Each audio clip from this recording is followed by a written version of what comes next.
নমস্কার বন্ধুরা, আমি মৃত্যুঞ্জয় আপনাকে স্বাগত জানাই আমার এই চ্যানেল সঠিক পরামর্শে। আর লাস্ট 15 ইয়ার্স থেকে আমরা অনেক রেজিস্ট্রেশনগুলো করাই, আর সারা বাংলাতেই ধরুন মোটামুটি আমাদের ক্লায়েন্ট বেস আছে। তো অনেক রকমের বিজনেস আমরা পারমিশন করাই, বড় থেকে বড়, ছোট থেকে ছোট সব। তো একটা ইনকোয়ারি আমাদের কাছে বারবার আসছিল, এই যে বারবার হকার উচ্ছেদ হচ্ছে এইসব জিনিসগুলো।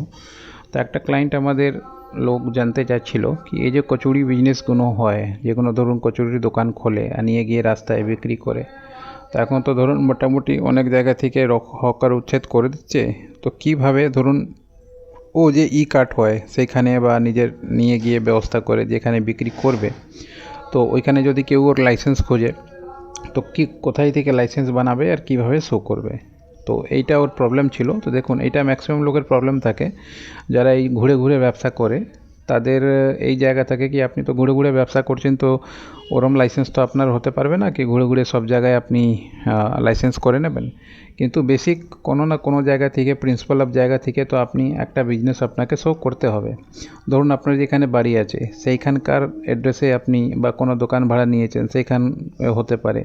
এবার এই দু জায়গা থেকে আপনি পঞ্চায়েতে থাকতে পারেন, মিউনিসিপ্যাল কর্পোরেশনে থাকতে পারেন, এই দুটোই অপশন হবে।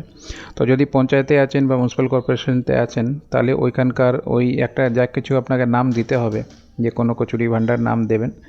নাম দিয়ে ধরুন আপনি একটা ট্রেড লাইসেন্স বের করলেন। এবার ট্রেড লাইসেন্সের জন্য আপনার প্যান কার্ড, আধার কার্ড, বিজনেস প্লেস যা আছে তার প্রুফ, মানে খাজনা পর্চা, ইলেকট্রিসিটি বিল, এইসবগুলো জমা দিতে হবে। নিজের লোকাল মিউনিসিপ্যালিটিতে একটা নাম দিতে হবে, পিট্যাক্স রেজিস্ট্রেশন করাতে হবে, মোবাইল নাম্বার, ইমেল আইডি, আধার কার্ড দিতে হবে, ভেরিফিকেশন করবে, তারপরে আপনাকে ট্রেড লাইসেন্স ইস্যু করবে। এটা অনলাইনও হয়, অফলাইনও হয়, আর এটাও আমরা করাই সমস্ত বাংলাতে। এবার এই ট্রেড লাইসেন্সটা হয়ে যাচ্ছে, পিট্যাক্স আপনার হয়ে যাচ্ছে, তারপরে আপনার কাজ হচ্ছে একটা কারেন্ট অ্যাকাউন্ট খুলে নিন, যা আপনার পেমেন্ট নিতে দিতে কোনো রকমের অসুবিধা না হয়, যতই পেমেন্ট থাকুক। কেন কি সেভিং অ্যাকাউন্টে কী হয়, জিনিসটা ইলিগাল হয়ে যায় বিজনেস করাটা, আর কারেন্ট অ্যাকাউন্টে ইন্টারেস্ট পাওয়া যায় না বলে ওই জিনিসটাই লিগাল হয়ে যায়। এরপরে আপনি একটা উদ্যমের লাইসেন্স বানিয়ে নিন, গভর্নমেন্টের একটা সার্টিফিকেশন, যেখানে ধরুন আপনার লোন পেতে গেলে বা গভর্নমেন্টের কোনো একটা লাইসেন্স দেখাতে গেলে বা ওই অশোক স্তম্ভ লাগিয়ে কাজ করতে গেলে এই সমস্ত জিনিসগুলো লাগে। তারপরে আপনি এই যে কচুরির বিজনেস করছেন, তো এটা খাওয়া দাওয়া রিলেটেড বিজনেস। তো এর জন্য আপনাকে যা অ্যাড্রেস বানিয়েছেন আপনি, সেই অ্যাড্রেস প্লাস ধরুন যা দোকান আপনি নিজের বাড়িতে বানিয়েছেন বা ভাড়া নিয়েছে সেইখানকার ছবি, আর গোডাউনের ছবি, আর যা দোকান আছে দোকানের বাইরের ছবি, আর বাইরের নাম লেখা থাকবে দোকানের বোর্ডে, সেই নিয়ে ছবি দিতে হবে। প্লাস এই নিয়ে আপনাকে একটা ফাসাই লাইসেন্স, এফএসএসআই লাইসেন্স, এটা অ্যাপ্লিকেশন করতে হবে। বেসিক লাইসেন্স করলেই হলো, কেন কি 20 লাখের পরে যদি আপনার ট্রানজ্যাকশান হয় তারপরে স্টেট লেভেলের লাইসেন্স হয়, না হলে তার আগে বেসিক লাইসেন্স হয়। বেসিক লাইসেন্সের সরকারি ফিস হচ্ছে 100 টাকা, যারা করে তারা 500-700 টাকা নেয়।